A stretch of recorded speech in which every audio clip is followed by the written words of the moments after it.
Hello friends, good morning. Now in today's class we are going to discuss some questions. Now the topic is conceptual questions from the very first unit, that is the electrostatic. Now here we are going to discuss some examples. Generally in physics, in the examination, these questions appears and they are either on applications or understanding or skill based. Generally the questions appears which require some higher order thinking. Simply plain questions कभी भी नहीं आते physics में, जैसे कि आपने देखा होगा. तो here some conceptual questions, conceptual problems now here we are going to discuss, so that you can get the idea what type of a questions appears in the examination and what type of a preparation you needed for the examination. Okay, so by discussing these few examples you will get the idea and you will start prepare agree for the examination, just to prepare the topic which we have learned. Okay, now the questions are there. The very first question: why no two electric field lines intersect each other?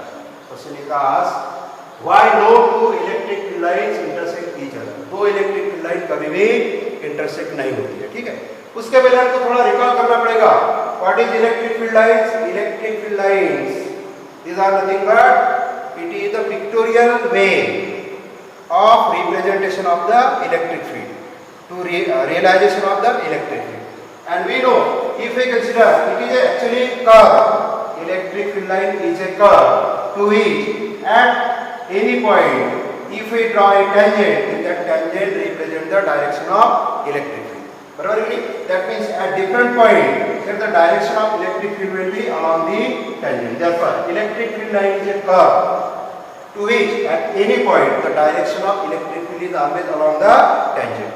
Now to answer these questions, थोड़ी देर के लिए हम यहाँ पे consider करेंगे कि let two field lines intersect each other. Just हम consider करेंगे कि suppose these two field lines intersect each other. That means here we will consider suppose this is one line, this is another line. Just we will imagine that. Okay, let two field lines intersect each other. Then see what this point P, this is the point of intersection. और अभी हमने discuss किया है. Simply if we think about the one line, then as per the discussion, we can draw here tangent here. Then that tangent represents the direction of electric field due to this first line. Similarly, there is now another line is there. Same point is there because that is the point, common point of intersection. Then we have to draw another tangent. That means at a single point, here we have drawn two tangents. At a one point, at a single point, we have drawn two tangents. But what geometry says? Geometry says that at a point, one can draw one and only one tangent. But here we have drawn two tangents. That means whatever is we have considered here, which is not correct, that is the wrong. That means what will be the correct supposition? The correct will be that these two field lines never intersect each other. That means जैसा कि हमने consider किया कि let two lines intersect each other, we are getting two tangents. But here at a point actually no two tangents, ऐसा हम consider कर सकते हैं. No two tangents can be drawn at a point, and that is the reason why these two field lines never intersect each other, because this is not possible. No two tangent can be drawn at a time, at a point. This is only possible that these two lines never intersect each other, because geometry says that at a point one and only one tangent can be drawn. Okay, so this is the answer of this question, why no two electric field lines intersect each other. Okay, now here we will discuss the second question.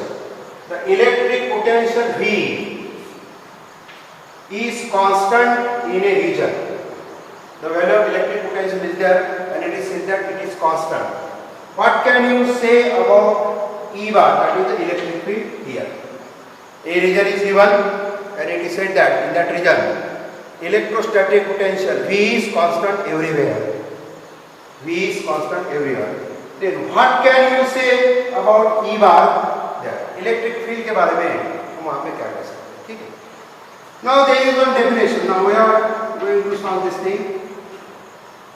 There is one definition of electric field. Electric field E bar is defined as minus, I am writing modulus, it's magnetic. E bar is minus dV upon dr. E bar, mod of E bar is equal to minus dV upon dr. Electric field is defined as the negative gradient of potential. This minus dV upon dr, that is called as the negative gradient of potential. Now it is said that the V is constant. जैसे कि हम यहाँ में लिखेंगे कि E is equal to, simply हम उसका magnitude लिखेंगे, forget about this negative sign for y dV upon dr. Now यदि हमने कहा है कि if V is constant, then what is the derivative of constant quantity? dV upon dt, that is equal to 0. Now this derivative is taken with respect to r, therefore dV upon dr, that is equal to 0. If V is the constant, and therefore now dV upon dr equal to 0. That means if V is constant, it leads that E equal to 0. That means what will be our conclusion? जैसा कि हमने पूछा कि what can you say about E bar there? There will be no any electric field. The value of electric field will be 0 because electrostatic potential is constant everywhere in the region. Therefore, in that region, the value of electric field will be 0. ठीक है? That means now the answer to answer this question here. Why how to remember this concept? What is the concept? Concept is that electric field is defined as the negative gradient of potential. Therefore, E is equal to minus dV upon dr. And as V is constant, its derivative with respect to r, this distance is constant, means it simply suggests that E equal to 0. Therefore, there will be no any presence of electric field in a region where throughout the region electrostatic potential is constant. Okay, so this was the answer for this. Now next question we will consider here. A sphere S1 of radius R1 encloses a total charge Q. Sphere is given a surface whose radius is R1 which encloses charge Q, capital Q. If there is another sphere S2, suppose another sphere is given S2 with radius R2 such that this R2 is greater than R1 and there is no additional charge between S1 and S2. Find the ratio of electric flux through S1 and S2. Okay. Now, according to examples, we can draw a diagram. Two spheres are there, one sphere is there. This is small sphere with radius is R1. It is said that this is sphere S1. Okay. Now, it encloses charge Q. इसके अंदर charge है, capital Q. Now it is said that there is another sphere S2 with radius R2 and R2 is greater than R1. मतलब S2 जो sphere है ये बड़ा sphere है. Therefore another sphere is there. This sphere is S2. Its radius is R2. Okay.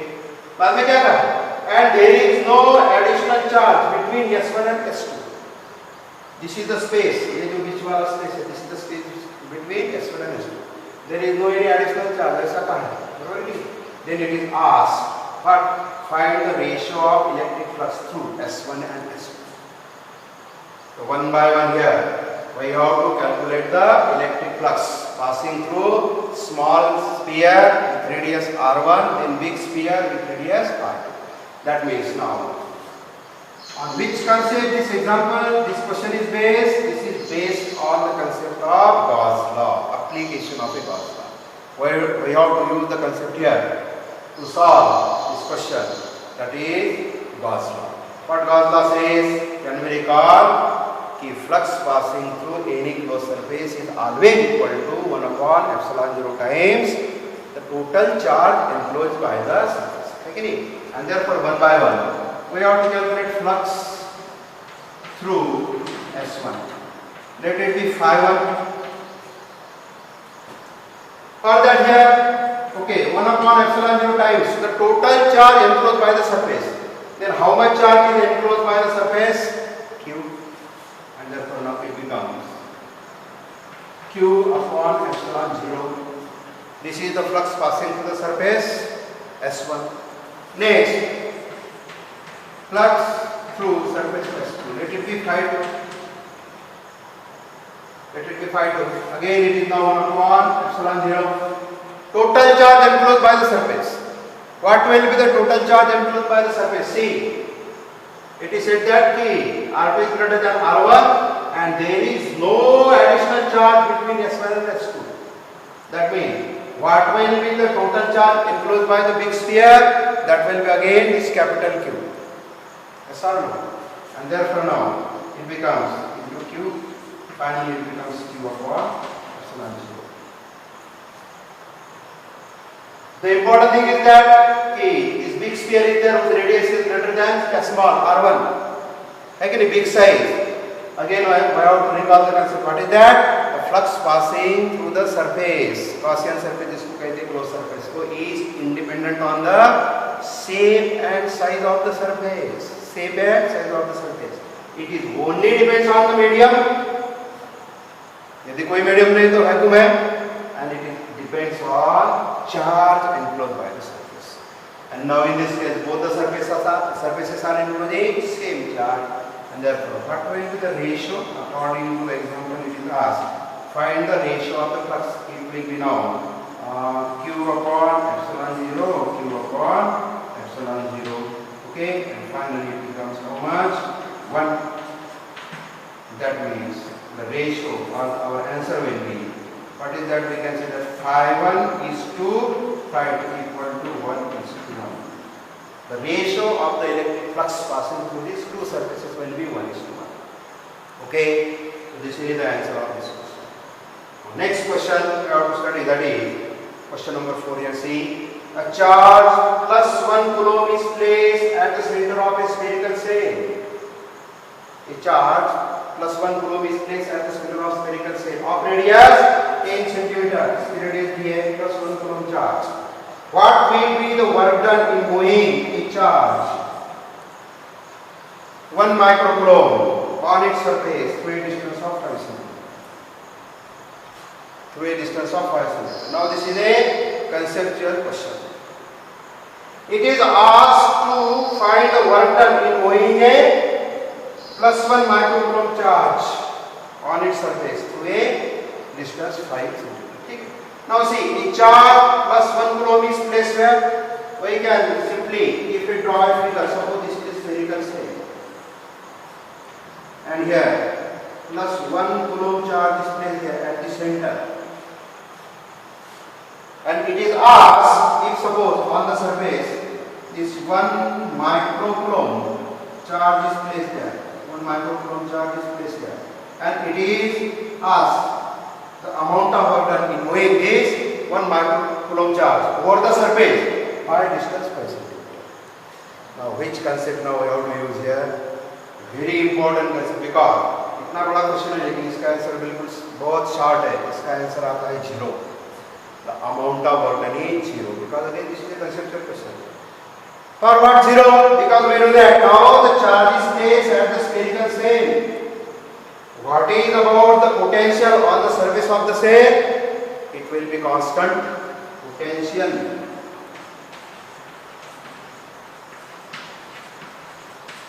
On the surface of shell is constant. Now potential is constant means this surface acts as a equipotential surface. What will the Vela potential here at all the points? The Vela potential will be same, constant.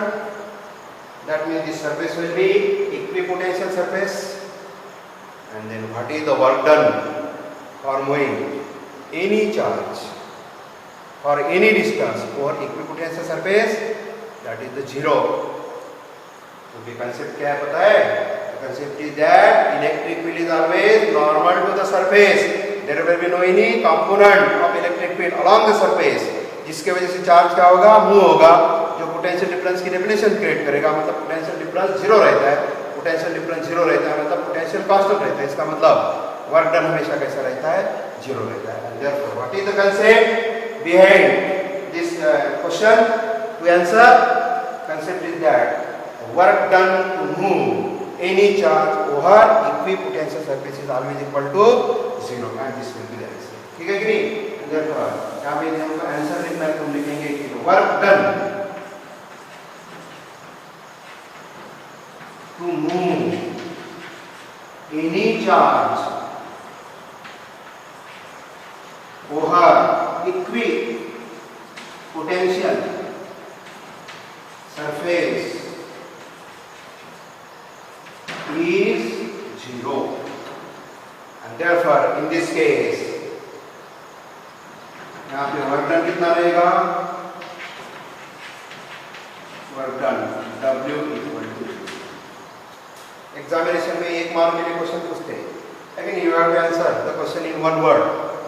यदि आप answer सिर्फ one word में यदि justification पूछा हमको why तो हमको ये पूरा जस्टिफाई करना पड़ेगा कि why work done is 0. Then we have to say that when a charge is placed at the center of the spherical cell, the spherical cell, the surface of the spherical cell act as a equipotential surface, and according to the concept, work done in moving any charge or any distance over a equipotential surface is always equal to 0, and therefore the answer for this question is 0. Therefore, here the answer is 0.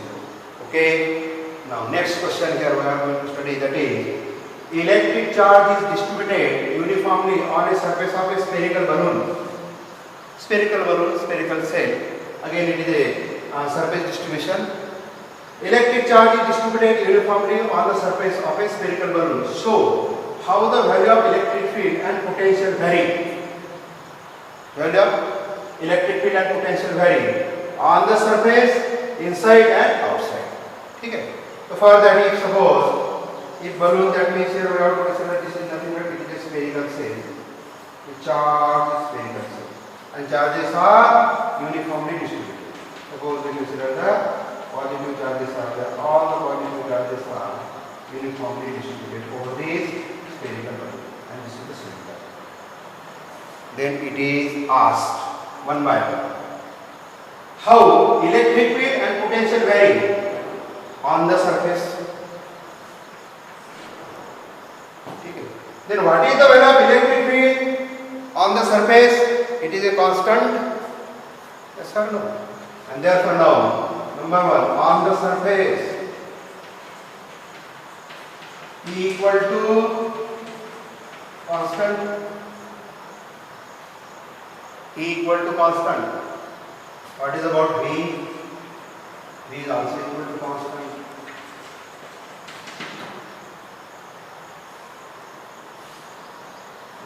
Okay. Therefore, on the surface, inside number 2, what is the value of electric field inside? E equal to 0. E equal to 0. Now this is nothing but this is the application of Gauss law. Again, to find the electric field due to charged spherical cell. Inside electric field is always equal to 0. What is about V? V equal to constant. जितनी value surface पर रहेगी electrostatic potential की उतनी value inside रहेगी.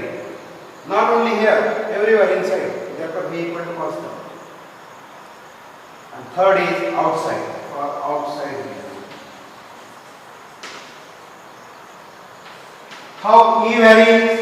E is inversely proportional to square of distance. E is inversely proportional to square. What is about V? V will be inversely proportional to R, where R is the distance. R is the distance. ये सब क्यों आता है हमने देखा क्योंकि what is the value of electric field outside? The value of electric outside is 1 upon 4 pi epsilon 0 q upon R square. Therefore, for outside region, the value of electric field is inversely proportional to square of distance. What is the value of V for outside region? It is 1 upon 4 pi epsilon 0 q upon R. Q upon R. ठीक है. यही on the surface के लिए क्या हो जाएगा? On the surface के लिए this capital R will be replaced by the radius. ये R जो रेडियस से रिप्लेस होगा और जिसकी वैल्यू कैसे रहेगी? कांस्टेंट रहेगी, मैक्सिमम रहेगी. बराबर कि नहीं? और what is the value of electrostatic potential on the surface, again ये जो स्मॉल आर है ये रिप्लेस करना पड़ेगा हमको कैपिटल आर से, जो क्या होगा radius of the spherical cylinder, and therefore on the surface electric field as well as the electrostatic potential remain constant, inside electrostatic potential remain constant, this very important है कि नहीं। इसका मतलब यहाँ का पोटेंशियल और अंदर कोई भी पॉइंट है पोटेंशियल कैसा रहता है कांस्टेंट, यदि नहीं है तो चार्ज इधर उधर जाएगा, लेकिन आपको मालूम है अंदर कोई चार्ज नहीं चला जाता, इलेक्ट्रिक फील्ड हमेशा जीरो रहती है, बराबर है कि नहीं। एंड आउटसाइड रीजन के लिए this will be the variation, ठीक है।